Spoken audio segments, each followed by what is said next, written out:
हमें नीत परात कल जल्दी उठना चाहिए और रात को भी जल्दी सो जाना चाहिए। ऐसा करने से शरीर सुस्ती रहती है, मन प्रसन्न रहता है और काम करने में मन लगता है। जो बालक सूर्य उदय होने के बाद तक सोते रहते हैं वो सादा रोगी, निकम्मे और वृद्ध रहते हैं, उन्हें विद्या भी नहीं आती। नीत उठकर अपने माता पिता, बड़े भाई बहन और घर के अन्याय जनों को प्रणाम करो। जो बालक माता पिता की आज्ञा मानते हैं और सेवा करते हैं वो सदा सुखी रहते हैं। उठने के बाद अपने घर बिस्तर आदि ठीक करो। हमें घर की सफाई पर बड़ा ध्यान देना चाहिए। हम दीपावली के दिन मकान खूब साफा करते हैं और कहते हैं कि जो घर जितना साफ होता है उस घर में उतनी ही प्रसन्नता से लक्ष्मी जी आती है। यदि हम नीत मकान साफ रखेंगे तो नीत लक्ष्मी जी हमारे घर में निवास करेगी। साफ मकान का हृदय पर बड़ा प्रभाव पड़ता है। तुम भी अपनी माता जी, बहन जी और नौकरों की इस कामों में मदद करो। जितने मदद कर सकते हो प्रत्येक वस्तु ठीक स्थान पर रखनी चाहिए। घर की वस्तुओं गंदा नहीं करना चाहिए। घर साफ करते समय हमें पड़ोस की गली का कचरा साफ का भी ध्यान रखना चाहिए। हमने किसी काम से पड़ोसियों को या साथियों को चोट नहीं पहुंचानी चाहिए। नीत प्रति मकान का साथ साथ शरीर की भी सफाई भी अवश्य करनी चाहिए। नीत स्नान करने से शरीर में फुर्ती आती है, सुस्ती दूर हो जाती है और काम करने में मन लगता है। शरीर और घर की सफाई का बाद रोज भगवान का ध्यान करना चाहिए और नित्य अच्छे कार्य करने का संकल्प करना चाहिए। बाद में कुछ नाश्ता करके पाठशाला का काम करना अवश्य है। पढ़ने लिखने में जरा भी सुस्ती नहीं करनी चाहिए। बिना विद्या मनुष्य जानवरों के ही समान होता है। इसके सिर्फ पूछ नहीं होती। यदि तुम अपना नीत का पाठ याद कर लोगे तो मास्टर जी भी प्रसन्न होकर तुम्हें प्यार करेंगे और तुम भी गुणवान बनोगे। खेल के समय खेलना भी चाहिए, इससे शरीर में बल आता है। कभी किसी को दुख नहीं देना चाहिए, कभी किसी की चुगली नहीं करनी चाहिए, किसी की कोई चीज चुरानी नहीं चाहिए और सबसे प्रेम करना चाहिए। कभी बेकार मत बैठो, अपने लिए या संसार के लिए कुछ ना कुछ उपयोगी काम करो। अपने कामों से सदा दूसरों को पसंद रखो, सदा अच्छे बालकों को साथ रहो और दूसरों की भलाई करो। कभी दूसरे की चीज नहीं उठानी चाहिए और ना कभी दूसरों के पास किसी चीज को देखकर वैसी ही वस्तु प्राप्त करने के लिए माता पिता से जिद नहीं करनी चाहिए। जो मिले उसी पर संतोष करना चाहिए। अपने साथियों को सदा सुख पहुंचाने की कोशिश करना चाहिए। उनके दुखों में दुखी और सुखों में सुखी होना चाहिए। दीन दुखियों की सदा सहायता करनी चाहिए। यदि तुम्हें सड़क पर कोई अंधा, लंगड़ा, लूला या अपाहिज मिले तो उसकी सहायता करनी चाहिए। ईश्वर की बनाई हुई प्रत्येक वस्तुओं प्रेम करना चाहिए। ऐसा करने से चित्त प्रसन्न रहता है और ईश्वर के प्रति प्रेम बढ़ता है। बुरा नहीं सब कुछ प्राचीन है, अच्छा नहीं जो सभी नवीन है। त्यागो उन्हें जो हमें दोष है, करो ना रूढ़ी बात संतोष है। किंतु ना गर्व अपना भूलो, वेद मूल पर चलकर फूलो। चाका चौद में मत तुम आओ, बिना विवेक ना कुछ अपनाओ। छोड़ो मत पवन आचार राखो, सादा ही विमल विचारे। एक सच्चिदानंद स्वरूप है, स्वास्ते ओ त्रिभुवन भूप है। उसकी भक्ति सादा सुखकारी है, दोनों लोक में हितकारी है। उसी भक्ति को तुम अपनाओ, उस प्रभु के ही पथ से जाओ। करो कार्य प्रभु के अनुकूल है, ताजो जो प्रभु के हो प्रतिकूल है। जीवन का बस ये है, आदर्श का मनाता का शुभ संदेश है। खूब सुंदर यमराज की कथा सुने। परलोक में यम नाम के एक राजा राज करते थे। उन्हें धर्मराज भी कहते थे। वो हमेशा काले कपड़े पहनते और काले भैंसे की सवारी किया करते थे। उनके बहुत से दूत थे, जिनकी सहायता से वो शासन का सारा प्रबंध किया करते थे। प्रजा बहुत सुखी थी, ना किसी को कभी भूख सताती थी ना प्यास। इसलिए इस लोक में पृथ्वी पर रहने वाले मनुष्य अपनी आहु के दिन पूरे करके हंसी खुशी परलोक में रहने के लिए चले जाया करते थे। फिर भी बहुत से मनुष्य ऐसे थे जो परलोक जाने की इच्छा नहीं करते थे। यम ने एक बार अपने दूतों को आज्ञा दी कि पृथ्वी पर रहने वाले मनुष्य की आहु का हिसाब रखा जाए और जो मनुष्य अपनी आहु के दिन पूरे कर लेने के बाद भी परलोक में ना आना चाहे, उसे पकड़ कर यह लाया जाए। यमदूत पृथ्वी पर आकर घूमने लगे और मनुष्यों को पकड़ पकड़ कर परलोक ले जाने लगे। एक बार यमदूत आए और 13-14 बरस का एक लड़के को पकड़ कर ले जाने लगे।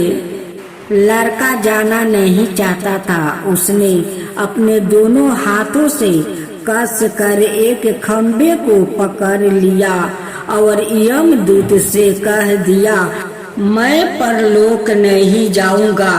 दूत लौट गया और जाकर यम को सारी बात बता दिया। यह सुनते ही वो क्रोध में भर कर लाल पीले हो गया। वो उसी समय काले कपड़े पहने और काले भैंसे पर सवार होकर उस लड़के का घर आ गया और लड़के की बाह पकड़ कर खींचने लगे। घींचा तानी में खम्मा उखड़ कर दूर जा गिरा। शोर सुनकर बहुत से लोग वहां इकट्ठा हो गया उनमें कैलाश पर्वत पर रहने वाले शिव भी थे। शिव ने यम से कहा, इस छोटे से लड़के को पकड़ कर खींचते हुए तुम्हें शर्म नहीं आती? छोड़ दो इसे और पृथ्वी पर फिर कभी मत आना। यम अपना सा मुंह लेकर वापस लौट गया और उन्होंने अपने दूतों को भी पृथ्वी पर भेजना बंद कर दिया। उन्होंने आज्ञा दिया कि कोई मनुष्य परलोक में आना भी चाहे तो उसे किसी रास्ते से ना आने दिया जाए। अब मनुष्यों का परलोक में जाना बंद हो गया। जो मनुष्य जन्म लेता वह फिर पृथ्वी पर ही रहता था। उसके बच्चे और बच्चों भी वही रहते थे। इस प्रकार कुछ ही दिनों में पृथ्वी पर रहने वाले बच्चे, जवान, स्त्री, पुरुषों की संख्याएं इतनी अधिक बढ़ गई कि उनके रहने के लिए जगह की कमी होने लगी। खाने पीने की वस्तुओं की भी इतनी कमी हो गई कि लोग भूखे मरने लगे। दुखी होकर लोगों ने शिव जी के पास जाकर विनती की कि वो उनके लिए परलोक जाने के रास्ता खुलवा दे। शिव ने यम से कहा, तुम पहले की तरह अपने दूतों को पृथ्वी पर भेजते रहा करो। तब से यम दूत पृथ्वी पर बार बार आते रहते हैं और जिस मनुष्य की आहू के दिन पूरे हो जाते हैं उसे अपने साथ परलोक ले जाते हैं। हमारे देश में किसी समय एक राजा थे। उनका नाम विश्वामित्र था। उनके 10 पुत्र थे। उनके पास बहुत बड़ी सेना और अतुल्य धन संपत्ति थी। प्रजा में सब लोग उनका बड़ा दावा मानते थे। एक बार वो अपने राज्य के किसी जंगल में शिकार करने गया।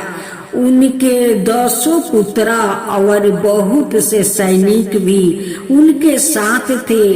जंगल में डेरा डाल दिया गया, तंबू तान दिया गया। वहां से कुछ दूर एक घास भूस की कुटिया थी जिसमें वशिष्ठ मुनि रहा करते थे। उन्होंने जब सुना कि राजा जंगल में आए हुए हैं तो एक दिन विश्वामित्र को अपनी कुटिया पर भोजन के लिए आमंत्रित किया।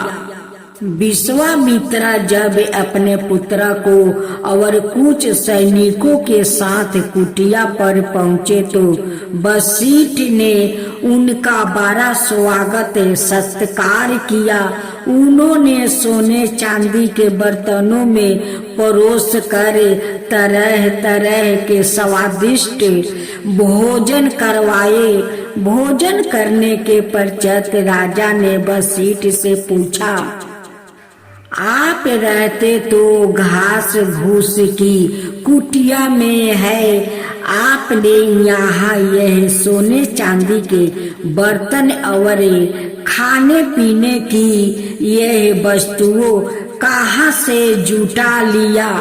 वशिष्ठ ने कुटिया के पास बंधी हुई गाय को दिखते हुए कहा, मेरे पास यह नंदी गाय है। यह मन भर दूध रोज देती है, इसलिए मुझे कभी किसी चीज की कोई कमी नहीं होती है। मैं जब जो चीज चाहूँ दूध के बदले में प्राप्त कर सकता हूँ। नंदी गाय को देखकर राजा मोहित हो गया। वो वशिष्ठ से कहने लगे, यह दे सकता हूँ, राजा समझते थे कि इनके राज्य में कोई उनकी बात को टालने का साहस नहीं कर सकता है। पर वशिष्ठ ने उन्हें गाय देने से साफ मना कर दिया। राजा नाराज हो गया। उन्होंने अपने सैनिकों को गाय को खूंटे से खोल कर ले जाने की आज्ञा दे दिया। सैनिकों गाय को खोल कर चलने लगे। गाय वहां से जाना नहीं चाहती थी। वो बार बार लंबाती सिर हिलाती और वशिष्ठ की ओर देखकर आंखों से आंसू बहने लगती। वशिष्ठ से रहा नहीं गया। उन्होंने क्रोध में भर कर जोर से चिल्लाकर कहा, छोड़ दो गाय को। राजा होने का यह तो अर्थ नहीं कि तुम प्रजा की कोई भी चीज जब चाहो लेकर चल दो। कुटिया पर मचा हुआ शोर सुनकर पास के खेतों में काम करने वाले किसान लाठियां लेकर वहां आ गया। राजा ने आज्ञा दी, इन सबको मार कर भगा दो और गाय को ले चलो। सैनिकों और किसानों ने युद्ध होने लगा। राजा के 10 पुत्र भी सैनिकों को साथ लिए उनके पास से बर्छी, भाला, बलम, तलवार, फरसा आदि तरह तरह के हथियारों थे। किसानों के पास केवल लठियां थी। युद्ध कई दिनों तक चलता रहा। राजा ने राजधानी से और सैनिक बुलवा लिया। किसानों भी राज्य भर के गांव-गांव में डूगी पिटवा कर किसानों को इकट्ठा कर लिया। राजा के अनेक वीर सैनिकों और 10 पुत्र युद्ध में मर गए और कितने ही मैदान छोड़कर भाग गया। राजा को अपनी इस हार से बहुत दुख हुआ। युद्ध में हुए रक्तपात ने उन्हें युद्ध और हिंसा की निरर्थकता का बोध करवाया। उन्होंने वैराग्य हो गया और वो सन्यासी बनकर अकेले हिमालय की ओर चल गया। अब प्रश्न यह था कि राजा कौन हो और राजकाज कैसे चले। किसानों ने वशिष्ठ से कहा कि आप राजा बन जाए, पर यह तैयार नहीं हुए।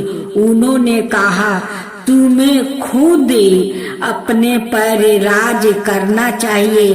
गांव-गांव में पंचायतें और सभाएं बना लो और यही राजकाज का सारा काम किया करो। किसानों ने वैसा ही किया। तब से किसी एक आदमी को राजा बनाकर राज करने का अधिकार नहीं रहा। प्रजा ही राजा बन गई।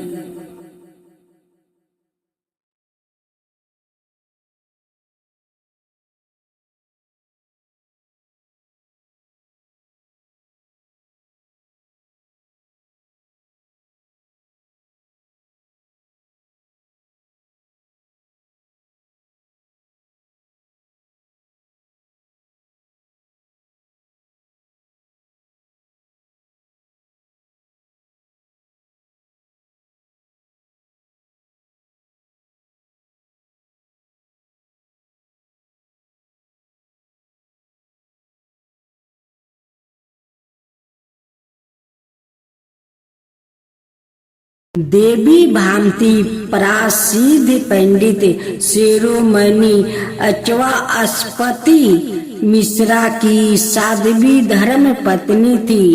मिश्रा जी वेदांत दर्शन का धुरंधर विद्वान और एक तपस्वी ब्राह्मण थे। वेद व्यास ने वर्षों दिन तक तपस्या करके वेदांत दर्शन गणित की रचना की थी। विवाह से पूर्व ही मिश्रा जी इसके पठन पाठन और मनन में लाग गए थे। विवाह के समय उन्होंने अपने दाहिने हाथों से अपनी पत्नी का पानी ग्रहण किया था, किंतु उस समय भी उनके बाएं हाथों में यही वेदांत का पेन था। विवाह होने के पश्चात यह फिर उसके पठन पाठन और भाषा लिखने में लाग गया और इस कार्य में इतने तल्लीन हो गए कि इन्हें यह भी याद नहीं रहा कि इनका विवाह हो गया है। भामती भी साधारण स्त्री नहीं थी। उनके हृदय में अपार पति भक्ति थी। उनका सदाए यही प्रयत्न रहता था कि उनके पति की पुनीत साधना सदाए चलती रहे। मिश्रा जी दक्षिण भारत के एक छोटे से गांव में एक छोटे से घर में रहते थे।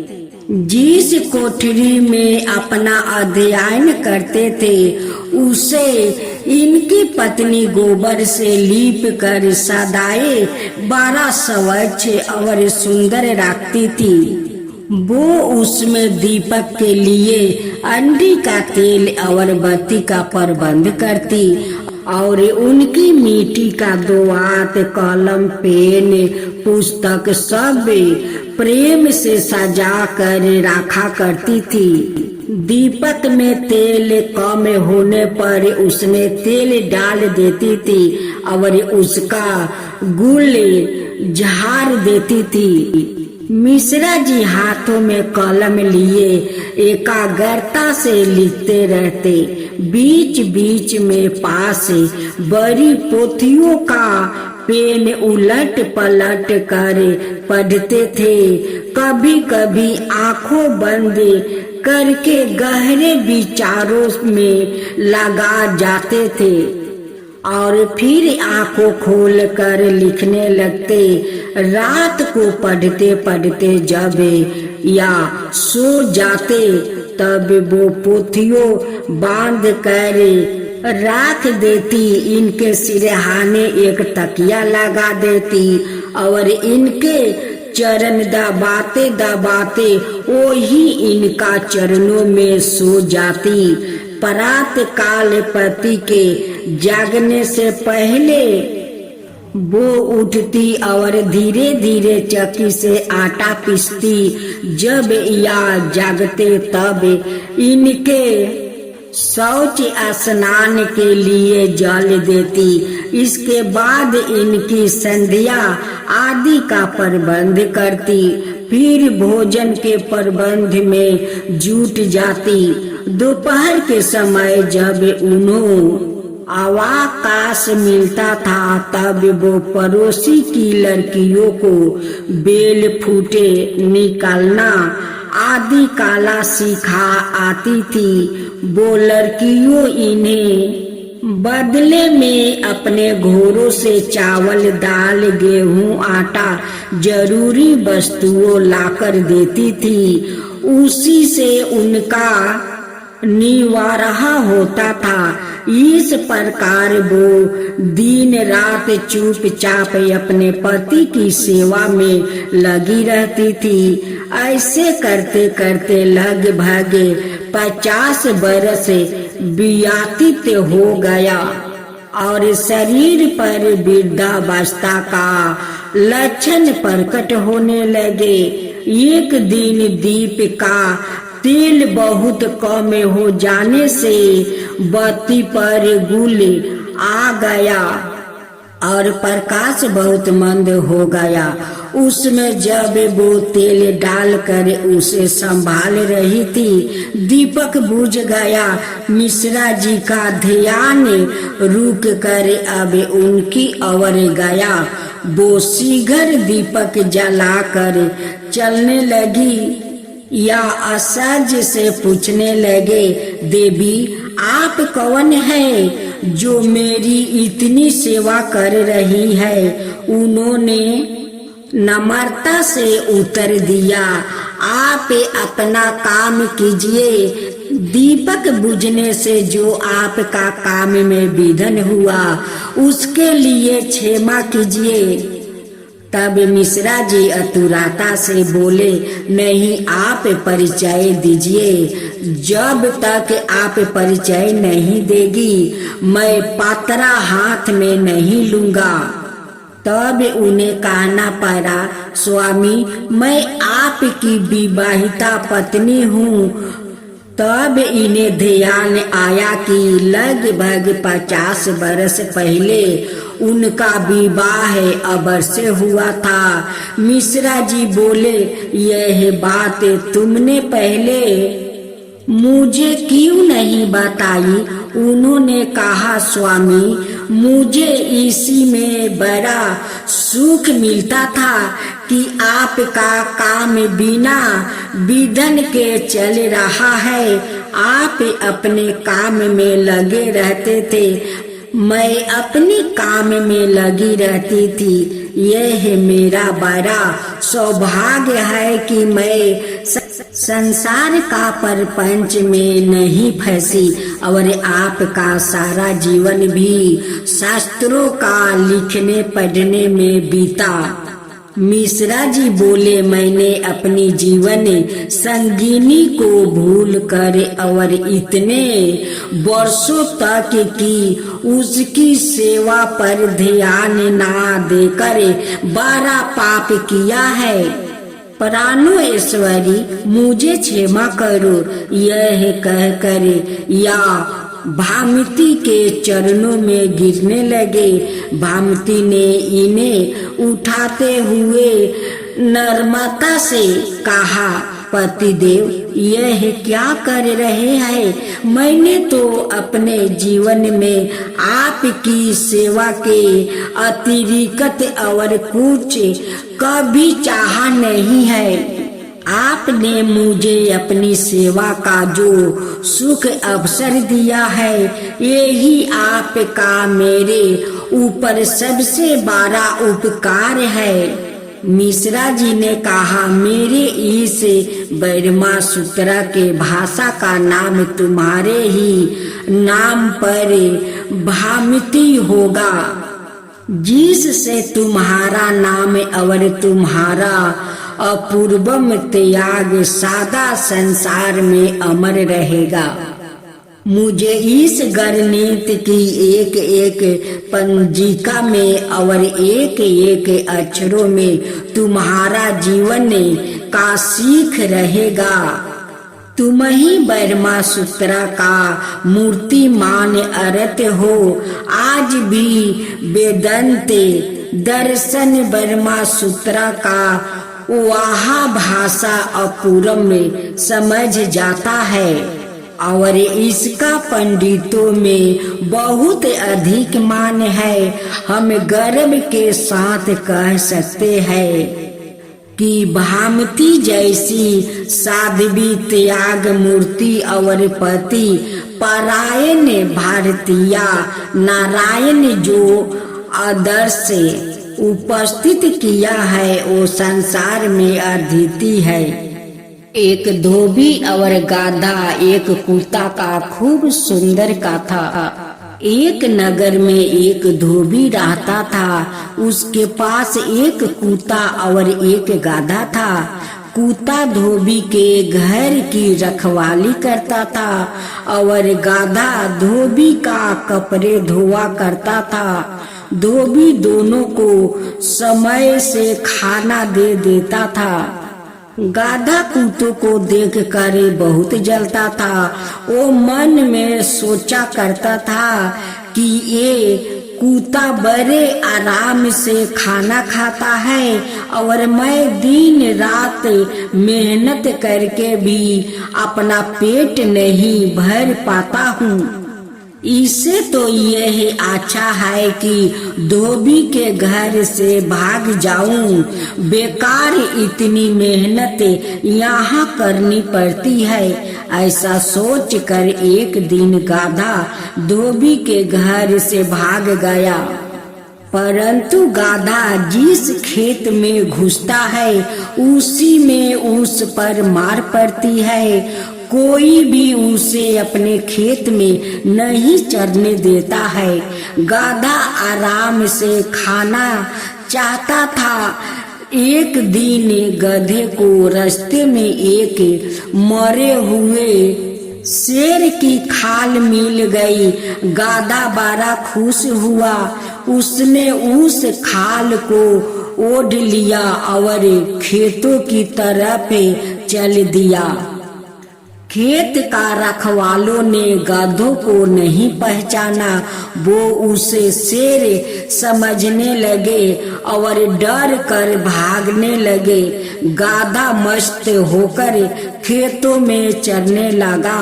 गाधा अपनी चालाकी पर बड़ा प्रसन्न हो रहा था। अब उसे काम कुछ नहीं करना पड़ता था और खाना मुफ्त का मिल जाता है। दिन पर दिन वो मोटा होने लगा। एक दिन रात को गाधा एक खेत पर चर रहा था। पास में बस्ती थी। बस्ती में से किसी गधे ने रेंगना शुरू किया है। गाधा मस्त हो गया। उसके मन में भी रेंगने की आई। पेट भर चुका था। सुहानी रात थी। उसने ना रहा गया। वो बड़े जोर से रेंगने लगा और कुछ देर बाद उछलने कूदने लगा।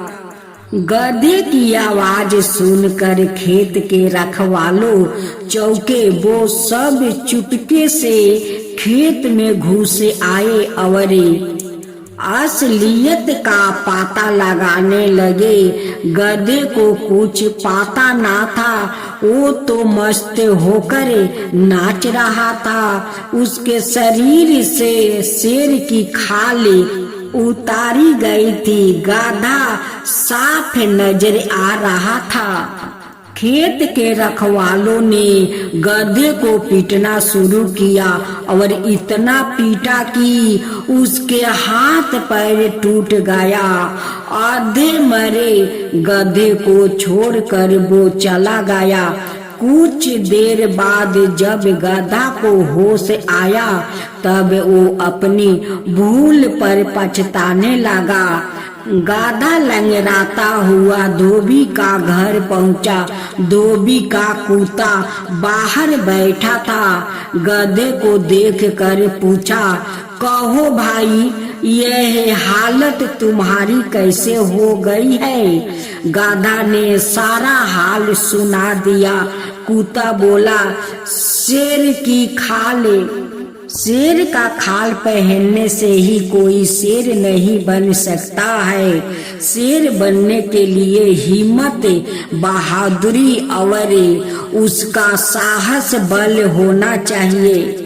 मित्रा, कभी किसी को धोखा नहीं देना चाहिए। जो परिश्रम करके खाता है वही इस संसार में सुखी होता है। यदि तुम मेहनत से अपना काम करते रहो तो आज तुम्हारा यह हाल नहीं होता। तुम भी मेरी तरह सुखी होते। गधे ने कहा, हाँ भाई, अब मैं यह समझ गया हूँ। आज से मैं मेहनत करके ही खाऊंगा।